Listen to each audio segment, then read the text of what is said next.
Na mesa do almoço do meu segundo dia de casada, acabei de me levantar para servir a sopa. De repente, levei um pontapé brutal nas costas. Cambaleei e bati com a cabeça na quina da mesa de carvalho. Olhei para trás para o meu marido, Tiago. Ele estava a piscar-me o olho e a fazer caretas, resmungando entre dentes que eu não sabia as regras da casa. O meu nome é Sofia. Tenho 24 anos e ontem mesmo celebrei o meu casamento com o Tiago Costa, tornando-me a nova nora da família Costa. Cresci no meio das hortas e vinhas de uma aldeia no interior do Alentejo. Não tenho estudos superiores, mas os valores e a decência foram-me ensinados de forma muito clara pelos meus pais. O que mais valorizo nesta vida é a dignidade e o respeito. Se alguém não me respeita, não serei eu a baixar a cabeça e a engolir em seco. A primeira refeição na casa dos meus sogros. A festa de casamento no dia anterior tinha durado até de madrugada, com baile e muita bebida. Eu estava tão exausta que sentia os ossos todos partidos. Assim que a minha cabeça tocou na almofada, adormeci profundamente. Nem dei por ela quando o Tiago se deitou ao meu lado. Quando abri os olhos, o sol já ia alto. A luz brilhante entrava pelas frinchas dos estores, projetando uma linha de luz no chão de madeira. O lugar ao meu lado estava vazio e os lençóis frios. O Tiago já devia ter se levantado há algum tempo. Sentei-me de repente, com o coração aos saltos. No segundo dia de casada, a noiva ficar a dormir até tarde é motivo para as más línguas da aldeia dizerem que a rapariga é preguiçosa e mal educada. Atrapalhada, atirei os lençóis para o lado e vesti à pressa a roupa que tinha deixado na cadeira. Enquanto me vestia, insultava-me mentalmente por ter adormecido. Era um conjunto que a minha sogra, Dona Maria de Lourdes, tinha insistido que eu usasse. Uma camisola de malha vermelha e umas calças escuras, dizendo que a noiva devia usar algo alegre no segundo dia, mas sem os exageros do dia do casamento. Vesti-me, ajeitei o cabelo à pressa ao espelho e saí do quarto sem sequer pôr creme na cara. Assim que abri a porta, senti o cheiro a chouriço assado e a um refogado que vinha da cozinha. Na sala, o Tiago estava sentado no sofá a mexer no telemóvel. O pai dele, o senhor Antônio, estava no cadeirão do lado oposto, com um cigarro na mão, a olhar para o vazio enquanto a televisão dava o noticiário da manhã num volume muito baixo. Ao ver-me sair, o Tiago levantou os olhos do ecrã e disse num tom indiferente: "Já acordaste? Dormiste que nem uma pedra. Chamei por ti 2 vezes e nem te mexeste." Senti a cara a arder. Fui até ele e sorri, envergonhada. Ontem estava tão cansada, acabei por adormecer demais. "Bom dia, senhor Antônio." O pai dele apenas acenou com a cabeça, resmungou apagou o cigarro no cinzeiro e não disse mais nada. Virei-me rapidamente para a cozinha, pensando que no meu primeiro dia devia ser prestável. Queria ajudar a minha sogra a pôr a mesa ou a lavar a louça, para ganhar fama de rapariga trabalhadora. A porta da cozinha estava encostada e ouvia-se o tilintar dos tachos e as vozes da Maria de Lourdes e da Beatriz, a irmã do Tiago. Empurrei a porta ao de leve e disse com um sorriso: "Bom dia, dona Lourdes, bom dia, Beatriz. Deixem-me ajudar." A Maria de Lourdes, que estava a mexer a panela de caldo verde, olhou para mim por cima do ombro. Sem qualquer sorriso na cara, respondeu num tom frio: "Já acordaste? Não precisamos de ajuda. Vai lá para fora esperar." Fiquei surpreendida e insisti: "Não faz mal, eu não estou cansada. Posso levar os pratos ou arranjar a salada." "Já disse que não é preciso." A Maria de Lourdes pousou a colher de pau com estrondo e endureceu a voz. "Na família Costa temos regras. A nora, no primeiro dia em que entra nesta casa, não pode meter as mãos na cozinha, senão passa a vida toda a servir os outros. Vai sentar-te na sala quietinha até a comida ir para a mesa. Não estejas aqui a estorvar." A Beatriz, que estava encostada à ombreira da porta a descascar uma laranja, olhou-me de cima a baixo e atirou com sarcasmo: "É isso mesmo, cunhada. A mãe já falou, não precisas de fingir que és muito trabalhadora. Na nossa casa não deixamos gente de fora meter o bedelho na comida. Vai lá para fora." A expressão "gente de fora" soou com força, como uma agulha a picar-me. O meu sorriso congelou. Fiquei ali parada, sem saber se entrava ou se saía. Cresci a trabalhar. Em minha casa, levantava-me antes do sol nascer para ir com os meus pais para a vinha e para a horta.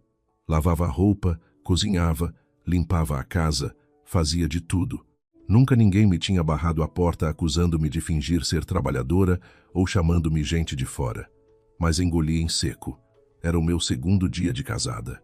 Não podia arranjar problemas com a minha sogra e a minha cunhada logo de manhã. Cada casa tem as suas manias.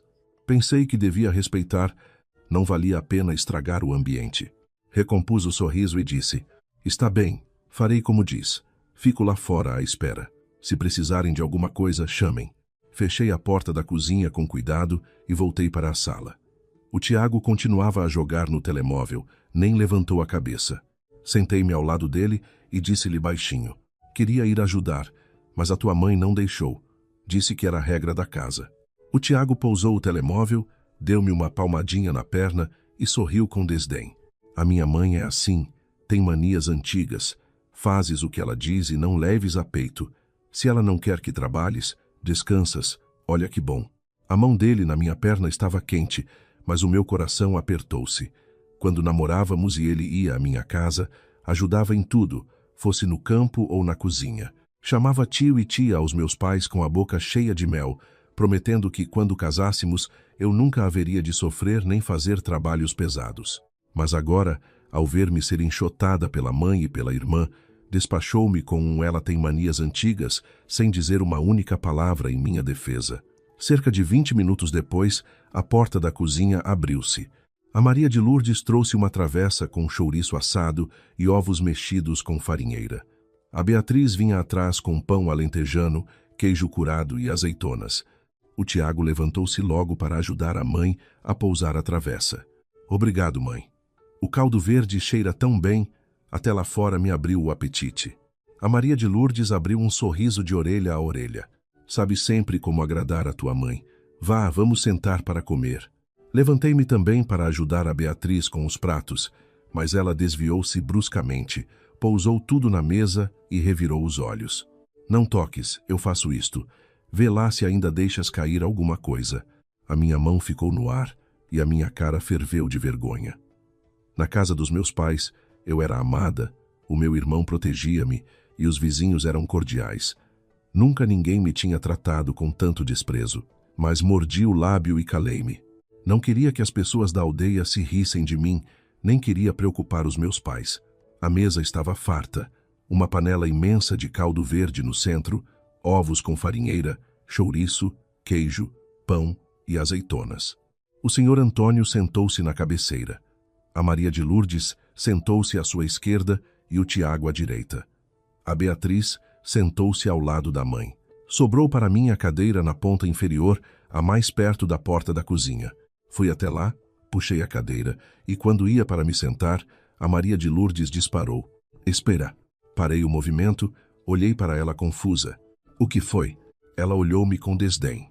"Na família Costa há regras à mesa. Não nos sentamos à balda. A cabeceira é do teu sogro. Aos lados, sentamo-nos eu e o Tiago. A Beatriz é a menina da casa. Senta-se ao meu lado. Esse lugar é de quem serve. Mas repara, enquanto os homens não estiverem sentados, as mulheres não se sentam. O teu sogro e o Tiago já estão sentados, por isso agora já pode sentar. Entendes?" Fiquei paralisada, com a mão nas costas da cadeira, a sentir a cara a queimar. A sala ficou num silêncio sepulcral. O Tiago olhou para baixo, fingindo não ouvir. O Antônio fitava a toalha. A Beatriz tinha os braços cruzados, a olhar para mim com um ar de gozo. No Alentejo, na casa da minha família, comíamos todos juntos. Quem acabava de pôr a mesa sentava-se. Nunca tinha ouvido falar de um machismo tão antiquado de os homens sentam-se primeiro. Mas eu era a nora acabada de chegar. Se eu refilasse, diriam que eu não tinha educação. Respirei fundo, larguei a cadeira e acenei para ela. "Já percebi. Não me esquecerei." A Maria de Lourdes acenou com a cabeça, satisfeita. "Pronto. Senta-te." Ao sentar-me, senti um peso no peito que mal me deixava respirar. Aquela refeição, que ainda nem tinha começado, já me parecia mais cansativa do que um dia inteiro a vindimar. Depois de me sentar, ninguém tocou nos talheres. Fiquei a olhar para o prato, confusa. Só então vi o Sr. Antônio pegar na colher e tirar um bocado de farinheira. Logo a seguir, o Tiago tirou o chouriço. Só depois disso é que a Maria de Lourdes pegou nos talheres e fez-me um sinal com o queixo. Vá, podem comer. Fica a saber. Na nossa casa, os homens começam a comer primeiro, as mulheres só se servem depois. É uma tradição da família Costa e não se quebra.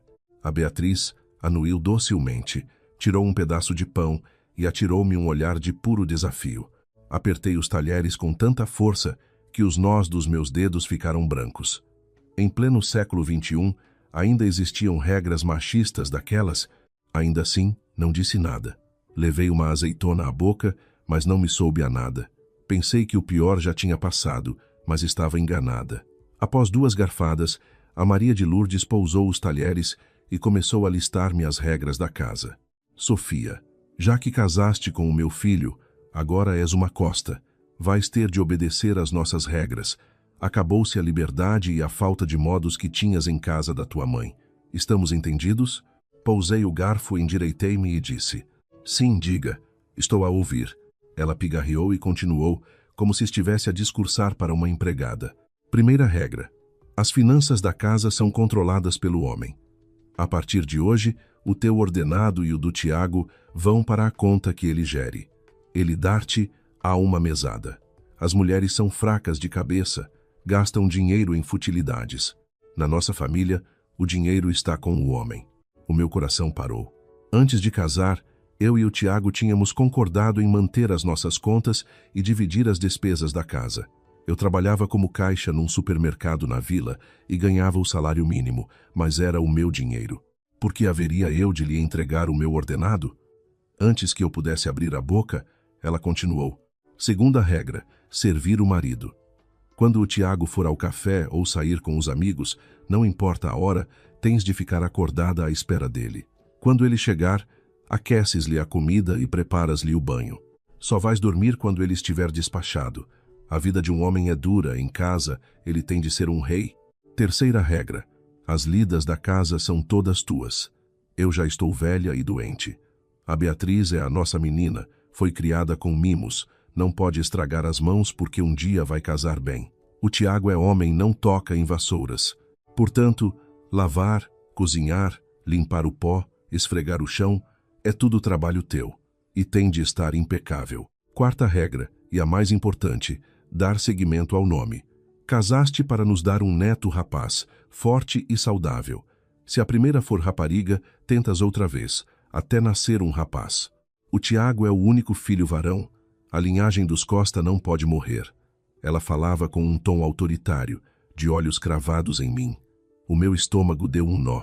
Eu tinha casado para ter um companheiro, partilhar uma vida de respeito e amor. Não casei para ser uma escrava não remunerada, nem uma máquina de fazer filhos. Os meus pais não me criaram para ser pisada desta maneira. Ia para responder, quando senti a mão do Tiago debaixo da mesa a apertar-me a perna. Olhei para ele e ele estava a piscar-me o olho, fazendo-me sinal com a boca para me calar e ouvir. Olhei para ele, dividida entre a raiva e a desilusão. O homem que me prometera proteção estava ali a pedir-me para engolir tudo e aceitar a humilhação. Para não envergonhá-lo à frente da família, decidi adiar a discussão para quando estivéssemos a sós. Não respondi nem assenti, apenas voltei a olhar para o prato. A Maria de Lourdes, achando que eu tinha aceite por submissão, sorriu com arrogância. Ainda bem que percebes. É para o bem do vosso lar. Pouco depois, a Maria de Lourdes apontou para a panela de caldo verde no centro da mesa. A sopa assentou no fundo. Serve aí uma malga de sopa para todos. Olhei para a panela. Estava mesmo à minha frente no centro. Eu era a única pessoa que conseguia alcançá-la sem esforço. Servir sopa era algo natural para mim. Para não causar mais tensão, acenei e disse: Claro. Apoiei as mãos na borda da mesa e comecei a levantar-me lentamente para pegar na concha. Nem cheguei a endireitar as pernas. De repente senti uma força brutal nas minhas costas. Um pontapé violento atingiu-me em cheio na zona lombar. Fui apanhada totalmente desprevenida. O impacto atirou-me para a frente. O meu corpo voou e a minha testa bateu com um estrondo assustador na quina afiada da mesa de carvalho. O prato que eu tinha na mão caiu e fez-se em 1000 pedaços no chão de tijoleira. Bati na panela de caldo verde, que oscilou, derramando a sopa a ferver sobre o meu peito e braço. Senti um choque de dor abrasadora. A sopa queimou-me a pele. As minhas costas latejavam numa agonia lancinante. A minha cabeça parecia ter rachado ao meio. A visão escureceu por uns segundos. Fiquei caída sobre a mesa, ofegante, com os ouvidos a zumbir. Passados alguns segundos, consegui recuperar os sentidos. A tremer de dor, virei-me lentamente para trás para ver quem me tinha agredido. Quem me deu o pontapé não foi outro senão o meu marido, Tiago. Ele ainda tinha a perna esticada. No rosto dele não havia qualquer choque ou remorso, apenas uma expressão de impaciência e agressividade. Ele olhou para mim e, num sussurro furioso que só nós os dois ouvíamos, rosnou: "Quem te mandou levantar? Não tens maneiras? A minha mãe mandou te servir. Tu serves, mas sem te levantares. Os homens da casa não se levantaram e tu, uma mulher, atreves-te a levantar primeiro? Senta-te já." Naquele instante, o mundo à minha volta ficou em silêncio absoluto. Olhei para o rosto do Tiago, o rosto que no dia anterior me tinha jurado amor eterno no altar e prometido proteger-me, parecia agora o de um monstro desconhecido e hediondo. Nos olhos dele só havia desprezo, impaciência e a arrogância de quem se acha dono de mim. A dor nas costas, a testa a sangrar, a queimadura da sopa, nada disso doía tanto quanto o meu coração. Foi como se uma faca em brasa me tivesse trespassado o peito, desfazendo em cinzas todos os meus sonhos de casamento. No chão, a louça partida. Na mesa, a sopa entornada. O meu sangue escorria da testa e pingava na minha camisola vermelha, misturando-se com o verde da sopa. E ele, o meu marido, no nosso segundo dia de casados, à frente dos pais, deu-me um pontapé brutal apenas por eu me ter levantado para servir sopa e ainda me chamou mal educada. De repente, soltei um riso seco. Ri-me da minha própria estupidez. Tantas pessoas na aldeia me tinham avisado. A minha melhor amiga, a Inês, disse-me tantas vezes: "Esse Tiago não me inspira confiança. A mãe dele é uma víbora. Vai sofrer se casares com ele." Mas eu estava cega. Achei que ele me amava, que não tinha preconceitos por eu ser da lavoura. Afinal, os sorrisos e a ajuda na vinha do meu pai eram apenas uma farsa para me prender. Eu não chorei, não gritei, nem desatei a bater-lhe como uma louca. Com uma família destas, fazer peixeirada só lhes daria razão para me chamarem desequilibrada. Endireitei-me devagar, ignorando a dor lancinante. Limpei o sangue que me escorria pelo olho com as costas da mão. Os meus movimentos foram calmos e firmes. Ergui a cabeça, olhei o Tiago nos olhos e falei. A minha voz saiu assustadoramente calma, sem um único tremor. "Tiago, este pontapé vai ficar gravado na minha memória. A refeição acabou e o nosso casamento também. Quero o divórcio." A sala ficou num silêncio gélido. Podia ouvir-se o zumbido de uma mosca. Todos congelaram. A primeira a reagir foi a Maria de Lourdes. Bateu com a mão na mesa e saltou da cadeira, apontando-me o dedo, histérica. "Sofia, estás louca? Que pouca vergonha é essa? Divórcio no segundo dia de casada? Não tens vergonha na cara? Queres enxovalhar o nome da família Costa?" A Beatriz também se levantou, cruzou os braços e atirou com veneno. "A sério, cunhada, que falta de noção. O meu irmão deu-te um toquezinho a brincar para te avisar, e tu fazes esta fita toda? Só dizes divórcio? Para mim, tu nunca quiseste casar com ele. Vieste cá foi dar o golpe." "Um toquezinho?" Virei-me para a Beatriz com um sorriso gélido. "O teu irmão quase me partiu as costelas e abriu-me a cabeça. Chamas a isto um toquezinho? Queres que te dê um toquezinho igual para veres como é?" A Beatriz ficou encarnada, escondeu-se atrás da mãe e choramingou. "Mãe, estás a ver? Ela ameaça-me. Acabou de entrar nesta casa e já tem este topete." A Maria de Lourdes tremia de fúria. "Isto é o fim do mundo. Que peste é que fomos buscar para a nossa casa? Falta de modos e atreve-se a falar de divórcio. Fica a saber, Sofia. Entraste pela porta da família Costa e agora pertence-nos. Divórcio? Nem por cima do meu cadáver." Ignorei-a e voltei a olhar para o Tiago. Queria ver o que aquele cobarde tinha para dizer. O Tiago estava atordoado. Nunca lhe passou pela cabeça que eu, a rapariga dócil do campo, tivesse coragem de exigir o divórcio ali mesmo, ensanguentada. Para ele, uma mulher depois de apanhar devia baixar a cabeça, chorar e pedir perdão. Mas eu não o fiz. A cara dele passou da surpresa à cólera. Ficou roxo, com os olhos injetados de sangue. Levantou-se de um salto e apontou-me o dedo. Sofia, já chega de espetáculo. Eu dei-te um pequeno empurrão a brincar. Para que esta histeria? Fazes esta cena em frente aos meus pais? Senta-te agora mesmo e cala-te, senão vais arrepender-te a sério. Arrepender-me? Ri-me, com um desprezo gelado. Quando me deste aquele pontapé, pensaste 2 vezes? Queres fazer o que agora? Bater-me mais? Dei um passo em frente, enfrentando o olhar dele sem recuar 1 milímetro. Ouve bem, Tiago Costa. Eu casei contigo para partilhar a vida, não para ser o teu saco de pancada ou o lixo da tua família. Deste-me um pontapé hoje. Amanhã, davas-me uma sova às escondidas. Eu não vou viver assim. Os meus pais não me criaram para vir para aqui ser maltratada. Querem submissão? Arranjem outra. O divórcio é certo. O Tiago ficou sem palavras. Ele nunca me tinha visto assim. Na casa deles, o Antônio mandava e a Maria de Lourdes obedecia.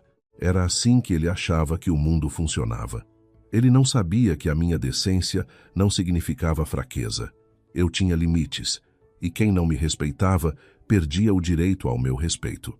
Foi então que o senhor Antônio, até ali calado, pigarreou e bateu na mesa. Chega de chinfrim. Logo de manhã, recém-casados, e já estão aos gritos? Parece mal. Tiago, também tu, para que é que lhe foste bater? Vá, pede desculpa a Sofia e acabamos com isto. A intervenção dele parecia razoável, mas era vazia. Achava que um pedido de desculpas oco apagava um traumatismo e a humilhação.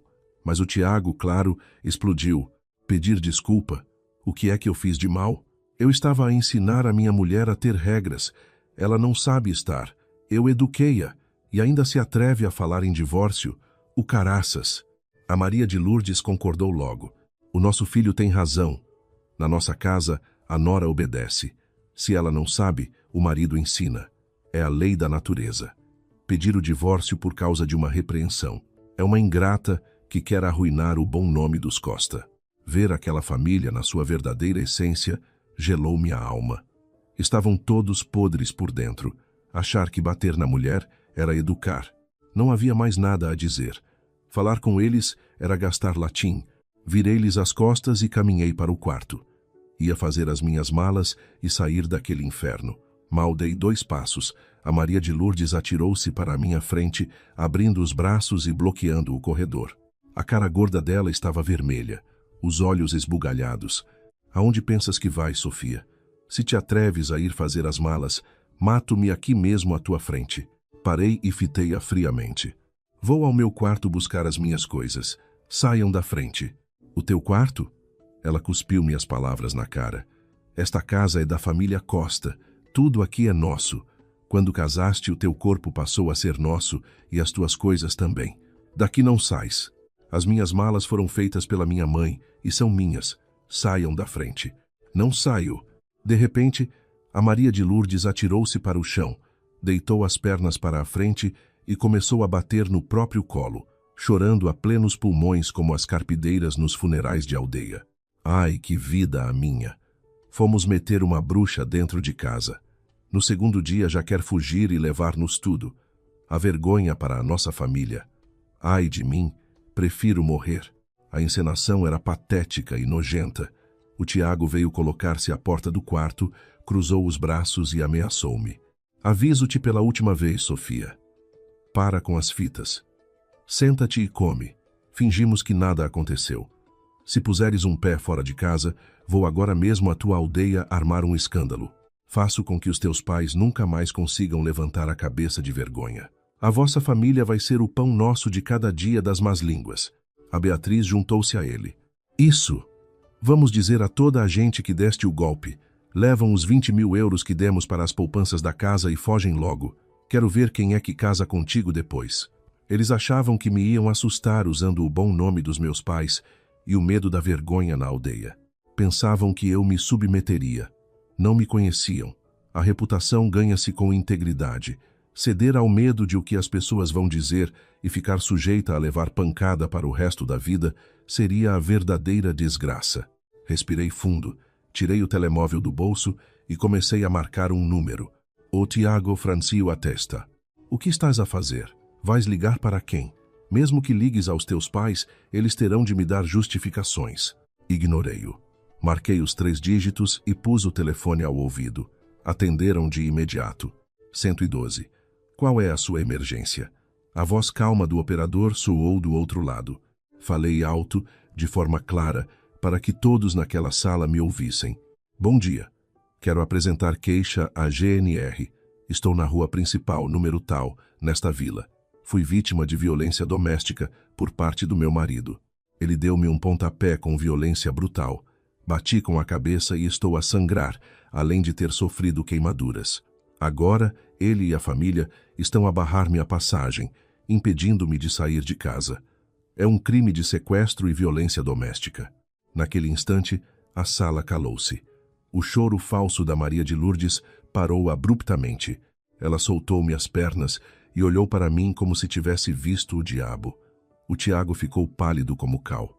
Naquela mentalidade tacanha de aldeia, a roupa suja lava-se em casa. Chamar a GNR para resolver problemas de marido e mulher era um tabu absoluto. Mas eu filo. A violência não é problema familiar, é crime público. Quando o Tiago finalmente processou o que estava a acontecer, atirou-se a mim para me arrancar o telemóvel. Estás tola? Desliga isso já. Queres que a vila toda se ria de nós? A roupa suja lava-se em casa, não sabes? Esquivei-me rapidamente e continuei ao telefone. Eles estão a tentar roubar-me o telemóvel. Por favor, enviem uma patrulha o mais rápido possível. Desliguei e guardei o aparelho. Olhei para o Tiago com um sorriso gélido. Agora preocupas-te com a roupa suja? Quando me escavacaste a cabeça à frente da tua família, onde estava essa preocupação? É tarde demais. A Maria de Lourdes levantou-se num salto, a gaguejar de pânico e raiva. Tu chamaste a guarda. Nós tivemos um azar do caraças em meter uma desgraça como tu nesta casa. Eu é que tive azar. Retorqui. A vossa sorte é a GNR estar a caminho. Se não tivessem bloqueado a porta, eu não tinha ligado. O Tiago fechou os punhos. Vi que ele queria bater-me. Avancei, apontando para a ferida na minha cabeça a sangrar. Queres bater? Bate. A guarda está a chegar. Bate outra vez e vais direto para a cela na esquadra. Tenta lá a tua sorte. O olhar feroz dele vacilou. Os cobardes são sempre assim. Fortes com os fracos, fracos quando a autoridade chega. Ele baixou os punhos, praguejou e foi sentar-se no sofá a fumar nervosamente. O senhor Antônio nem abria a boca, cinzento. Entrei no quarto, fechei a porta e tranquei aquele lixo humano lá fora. Em 10 minutos, enfiei as minhas coisas na mala. Olhei para a fotografia de casamento na cômoda, onde eu sorria feliz, e senti uma náusea. Ouviram-se as sirenes ao longe. A patrulha da GNR parou mesmo à porta. Saí do quarto com a minha mala, um trolley vermelho. 2 militares da GNR, um homem e uma mulher, estavam à porta, já abertos pelo Tiago trêmulo. Bom dia. Fomos chamados por uma queixa de violência doméstica. Quem fez a chamada? Disse o militar. Aproximei-me. Fui eu, senhor guarda. A guarda feminina olhou imediatamente para o sangue seco na minha testa, a camisola suja e a minha postura de dor. O que aconteceu aqui? Pode contar-nos? O Tiago intrometeu-se, a suar em bica. Senhor guarda, foi só uma discussão de casais, uma brincadeira. Dei-lhe um toquezinho e ela armou logo este berreiro a pedir o divórcio. A guarda feminina olhou-o com severidade. Um toquezinho que abre a cabeça a alguém não é brincadeira. Isso chama-se agressão. A Maria de Lourdes tentou sorrir. Senhor guarda, são coisas de casais novos. Entre marido e mulher não se mete a colher. Não é preciso fazer alarido. O militar masculino, com um tom de voz implacável, respondeu. Minha senhora, em Portugal a violência doméstica é um crime público.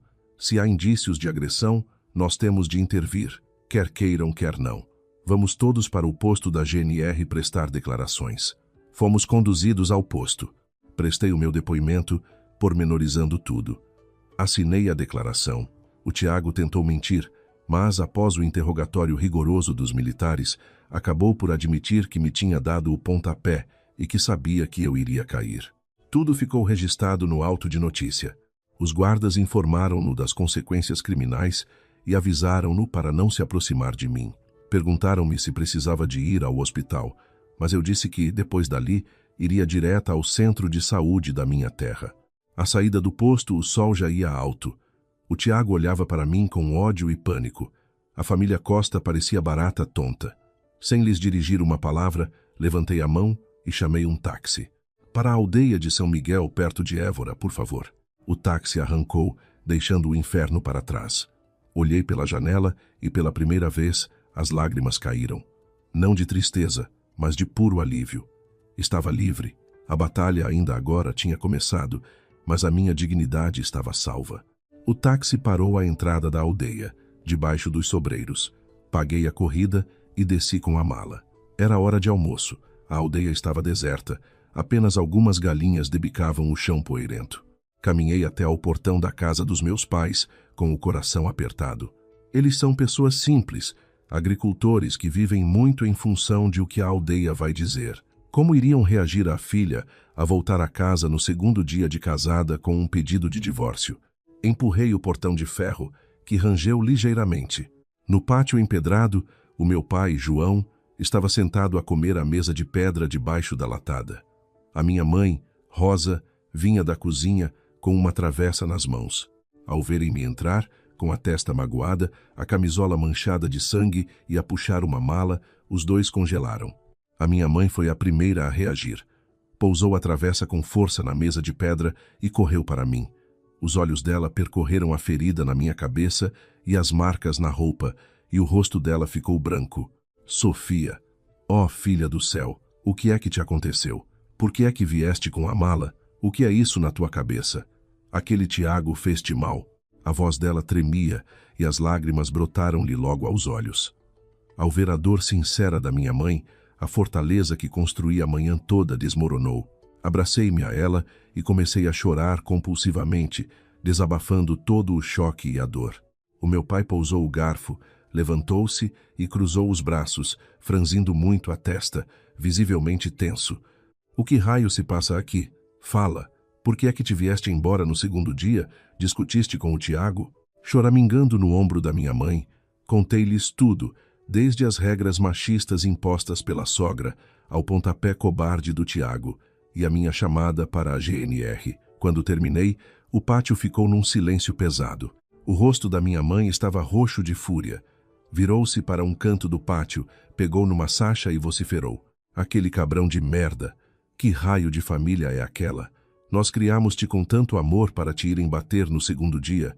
Vou já lá à casa deles partir-lhes as pernas. Agarrei-a logo pelo braço. Mãe, não vás. Não vale a pena.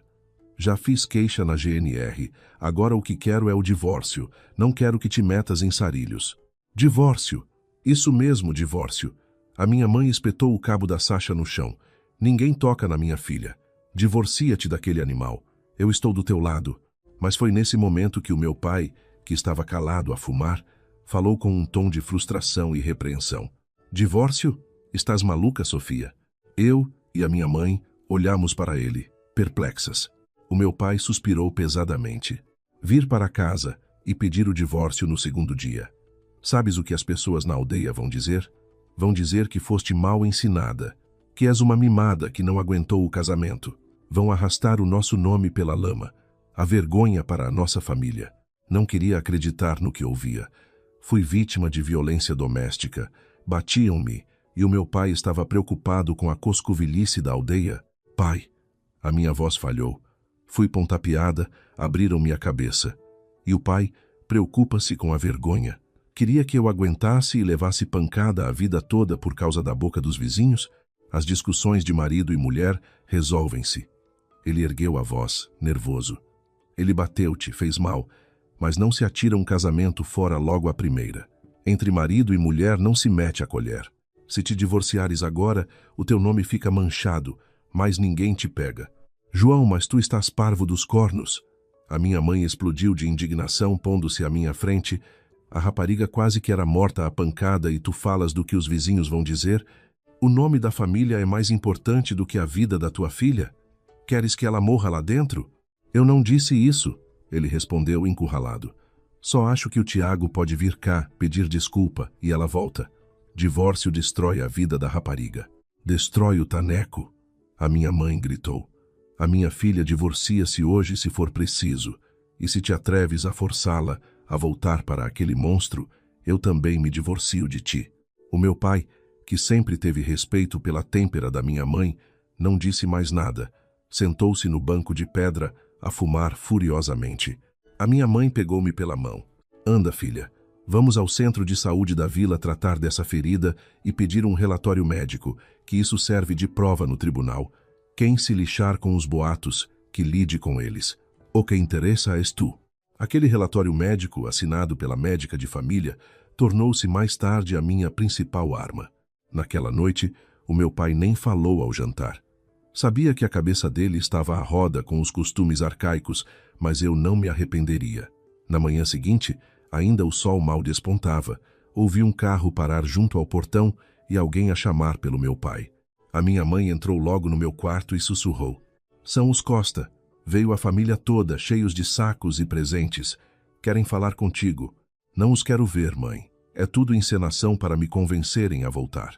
O que tenho a resolver será no tribunal. Fazes bem. Deixa-os comigo. A minha mãe fechou a porta.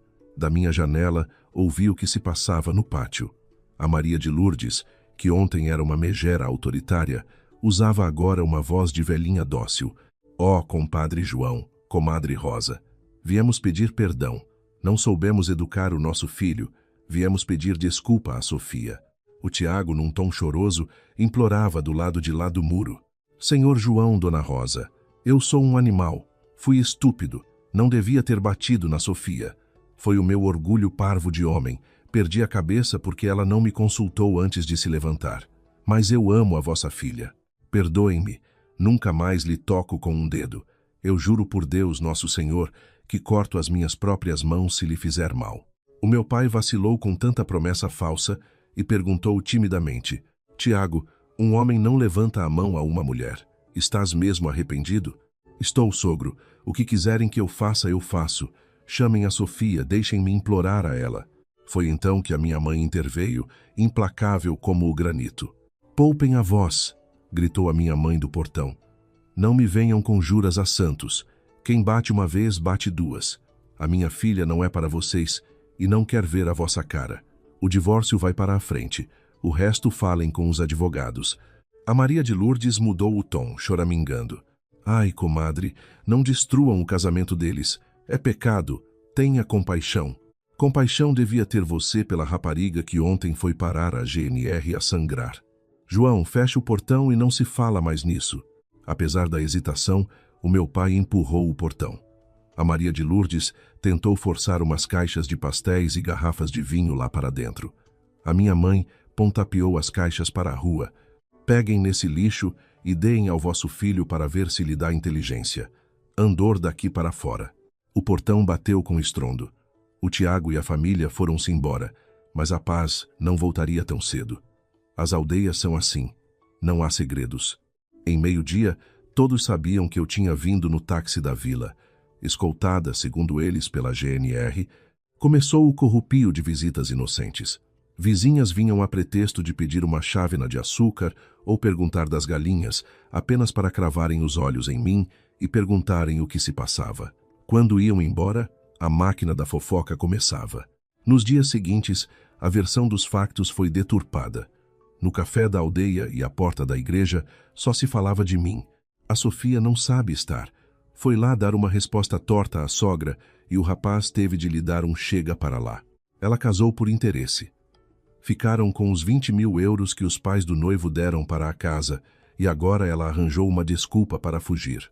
Ela se calhar já andava metida com outro na vila, casou só para tapar os olhos a gente. Os rumores eram abjetos. Sentia os olhares de soslaio quando passava. O meu pai definhava. Tinha vergonha de ir ao café jogar as cartas com os amigos. Trancava-se no pátio a fumar cigarros, cada vez mais deprimido. Uma noite à mesa, o meu pai explodiu. Estás contente, Sofia? Somos a vergonha da aldeia de São Miguel.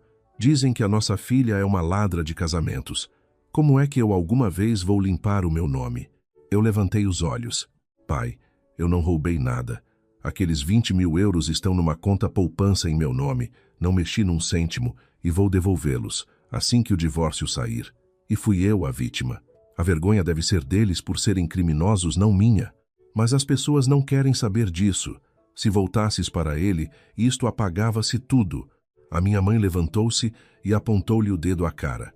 Tu preferias ver a tua filha morta, desde que os teus amigos de dominó no café falassem bem de ti. Eu saio de casa se a forçares a voltar. O meu pai baixou a cabeça e começou a chorar. Ele era um homem íntegro, mas cativo da opinião alheia. Ajoelhei-me perto dele e disse-lhe: Pai, o meu caráter não se mede pelo que a vizinha do lado diz. Eu provo a toda a gente que saí daquele inferno por estar certa. Não se preocupe. No meu quarto, enviei uma mensagem a Inês, a minha melhor amiga da vila. Contei-lhe a situação. 5 minutos depois, ela ligou-me furiosa. Que cabrões do caralho! E essas velhas cuscas da aldeia não têm mais que fazer? Sofia, amanhã de manhã estou aí e vamos arranjar o melhor advogado de divórcios do Alentejo. Não te vais deixar pisar. A Inês chegou na sua pequena carrinha de trabalho na manhã seguinte. Trouxe comida, abraços e uma energia que encheu a casa. Fiquei muito aliviada ao vê-la. Se esse atrasado mental do Tiago te pusesse a mão outra vez, eu mesma lhe partia a cara, disse ela, examinando a cicatriz que eu já tinha na testa. Enquanto falávamos no pátio, um grupo de 3 vizinhas idosas, as mais conhecidas linguarudas da aldeia, pararam no muro, esticando o pescoço para ver a novidade, a carrinha da Inês, e sussurrando alto. A Inês olhou para elas, o sangue ferveu-lhe e marchou até ao portão. Ora, bom dia, senhoras.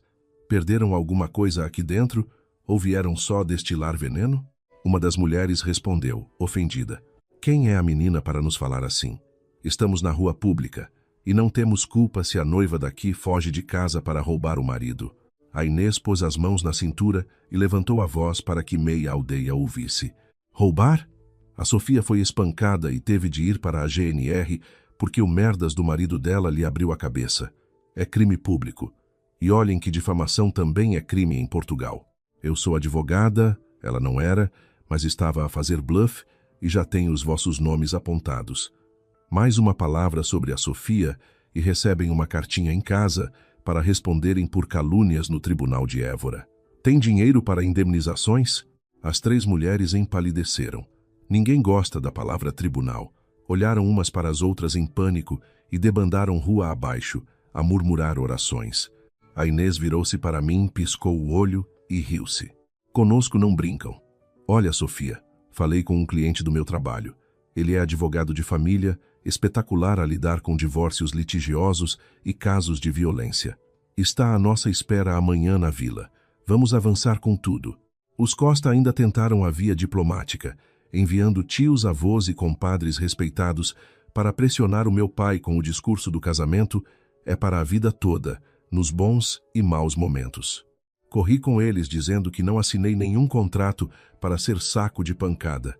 Quando viram que a diplomacia e a pressão social não funcionavam, a verdadeira face da Maria de Lourdes regressou. Um dia à tarde, ela e um grupo de familiares invadiram a nossa vinha e horta, desataram a arrancar os repolhos e a berrar que eu lhes tinha roubado o dinheiro. A Maria de Lourdes rebolava-se na terra, a gritar que as roubei. Desta vez, a minha mãe quase a agrediu com uma sacha, mas eu impedia e liguei logo ao 112.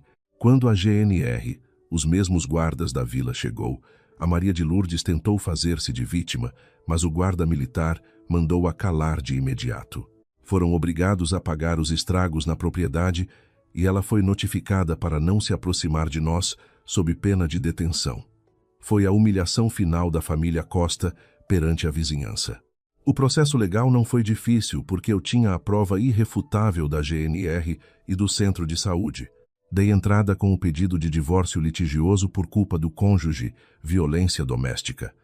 A justiça portuguesa protegeu-me. O juiz concedeu o divórcio rapidamente perante as provas de agressão física. Em tribunal, perante o juiz, devolvi-lhes os 20.000 euros de poupanças, o equivalente ao dote cultural que eles me tinham transferido até ao último cêntimo. Não precisava do dinheiro sujo deles para nada. Queria apenas a minha paz e a minha dignidade intacta. Saíram do tribunal a praguejar contra mim, dizendo que eu teria azar na vida. Mas, quando lhes virei as costas ao sol luminoso daquela tarde alentejana, senti-me mais leve do que nunca. Com o pouco dinheiro que poupei do meu ordenado no supermercado e com a ajuda da Inês, arrendamos um espaço na vila. Abrimos a florista Renascer. Todos os dias de manhã, rodeava-me de rosas, cravos, girassóis e hortênsias, montando ramos maravilhosos. Ao ver o sorriso de quem comprava flores, percebi que a vida podia cheirar bem e ser bonita. O meu pai, que durante meses andou cabisbaixo, começou a ver a alegria com que eu geria a loja. Os mexericos na aldeia acabaram por morrer porque o tempo apaga tudo. Um dia, ele apareceu lá na florista de martelo na mão, sem dizer nada, e arranjou a tabuleta da loja que estava solta. Deu-me um sorriso e um beijo na testa. Era o perdão dele a si próprio e a confirmação de que eu tinha feito o correto. No ano seguinte, numa manhã quente de maio, entrou na florista um homem simpático. Não era muito alto, nem particularmente vistoso, mas os olhos dele transmitiam uma paz enorme. O nome dele era Miguel, era professor de música numa escola primária e tinha se mudado há pouco tempo. Queria apenas comprar uns catos para a janela do seu apartamento novo. Começamos a conversar. Ao longo dos meses seguintes, ele foi comprando mais plantas até se atrever a convidar-me para um café na praça da vila. O Miguel é um homem bom. Nunca se assustou quando lhe contei do meu passado e do estigma do meu divórcio. Em vez disso, olhou-me com profunda admiração e disse: "Foste incrivelmente corajosa, Sofia." Ele não fazia juras espetaculares, mas levava-me sopa quente à florista nos dias de inverno em que eu estava cheia de encomendas e embalava-me nos braços quando eu tinha pesadelos com o passado.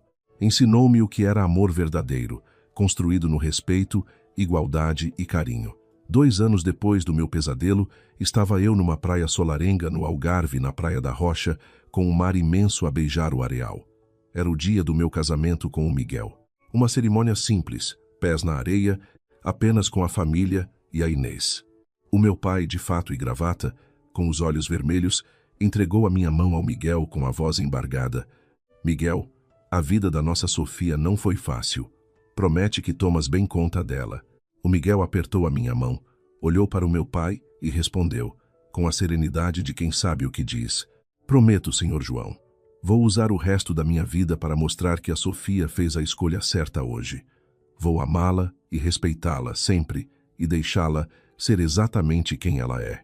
Ao trocarmos as alianças, olhando para as águas cristalinas do Algarve, as lágrimas correram-me pelo rosto. Não eram de dor, eram de uma liberdade e felicidade arrebatadoras.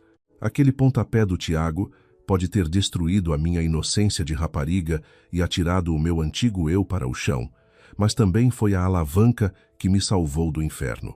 E hoje sou dona de mim mesma, vivendo a vida sem ter de agradar a quem não merece, caminhando a passos largos em direção a um futuro cheio de luz e amor. A minha vida é agora finalmente minha, e isso é tudo o que importa.